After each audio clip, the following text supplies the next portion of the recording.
যুবক, কারো মনে কষ্ট দিয়েছ, সে যদি তোমাকে রিপিট কষ্ট দিয়ে দেয় তাহলে তুমি বেঁচে গেলে। কথা বলেন না। কাউকে জুলুম করেছ, থাপ্পড় মেরেছ অন্যায় ভাবে, সে তোমাকে রিপিট থাপ্পড় দিয়েছে, অনেকটা বেঁচে গেছো তুমি।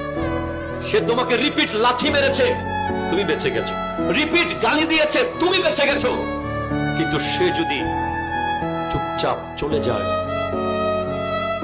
থাপ্পড় খেয়ে যদি চলে যায়, গালি খেয়ে যদি চলে যায়, যদি চুপচাপ মসজিদের জায়নামাজে এসে বসে আর যদি বলে আল্লাহ সবাই ছেড়ে দিলেন, তুমি তো আছো, খোদা কি কসম, এমন আযাব আসতে পারে, সে যদি তার রিভেঞ্জ নিত, প্রতিশোধ নিত, সে হয়তো আপনাকে